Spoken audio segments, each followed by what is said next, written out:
We've coded up our HTML, reset the CSS, added foundational styles, some colors, and some typography. I mentioned this earlier, but so far we've only been building the styles for the mobile version of our site. Now we're ready to start getting into more intermediate techniques. Let's get started by building out our image gallery. First, I want to review our HTML. We built our gallery as an unordered list. Here, we have the unordered list container with list items inside of it. Each list item is composed of a link, and inside of that link is an image and its caption. There are multiple unordered lists on our page, so let's add an ID to this list so we can identify this list in particular. I'll call it Gallery.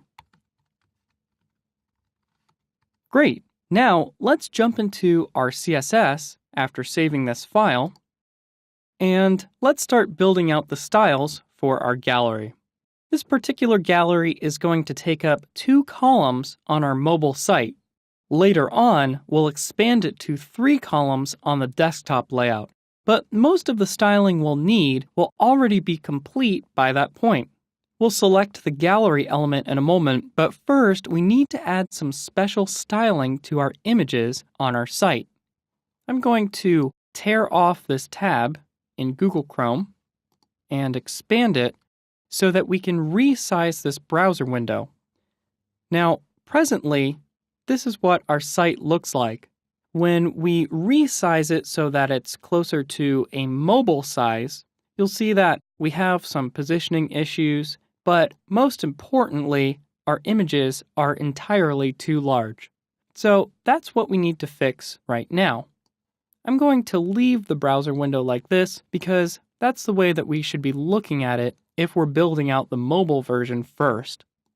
In order to fix our images, we're going to give them a max width of 100% in the general section of our CSS. So just like this. I'll go right below the anchor element styles, and I'll type image and say max width 100%. This won't generate any immediately obvious changes, but it will become important once we start resizing the list items which contain our images. Basically, this max width of 100% tells the images to fill the width of their parent container. If the container shrinks down in size, then the image will shrink down with it. Without this piece of styling, the images would break outside their containers and we'd get some very strange looking pages. Let's style the gallery so you can see how this helps. I'm going to create a new section of our CSS called Page Portfolio. That way, we'll know that this styling is specific to this page and doesn't really get used on other pages. So I'm going to copy our heading here, and I'm going to scroll down and paste it just below the footer. And like I said previously, I'm going to call this Page Portfolio. There we go. And now we'll select the gallery element and apply some styling. So we'll use the ID selector, as we've done previously. We'll set the margin to 0, set the padding to 0, and set the list style to none. The new property here is list style. This will remove any kind of bullet points from a list if we set it to none. In this case, we're using an unordered list to lay out our gallery, so we don't want the bullet points. Now, let's style the list items. We want them to be in 2 columns somehow, and there's many ways that we could do that in CSS. One technique is to use a property called float, which will make the elements appear side by side. I want you to follow along while I type this. Afterwards, I'll explain the code. So, I'm going to select the gallery, and then select the list items inside of the gallery. And we're going to say float left. We'll give it a width of 45%, a margin of 2.5%, a background color of F5, F5, F5, and finally, a color of BD, C3, C7. There's a couple of things going on here.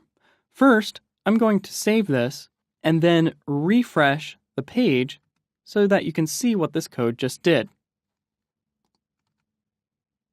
As you can see, our gallery is starting to take shape as a 2-column layout. And if we expand this out, it starts to even look better at desktop sizes, but there's still more improvements that we can do there later on. First, the big new idea here is the float property, which is a property that allows us to position elements in a special way. The idea comes from print design, where an image is floated on the page to the left or the right, and the text then flows around that image. On the web, the float property has evolved to become extremely versatile. Floating these elements will make them appear side by side rather than stacking on top of each other like we saw previously. Second, I've set their width to 45%. That means regardless of the size of the browser window, whether it's on a desktop or a mobile phone, each image will only ever take up 45% of the total width of its parent element. So you can see here how the images are scaling, and no matter what size the browser window is, those images take up 45% of the width. Since every parent element above the list items are not set, they default to 100%. That means that the width of our images will be 45% of the total width of the page. 45 divides into 100 twice with a remainder of 10. That means we'll have two images floated side by side with 10% extra room that we can use to create space between our images. To create that space and round it up to 100%, I've used the margin property and set it to 2.5%.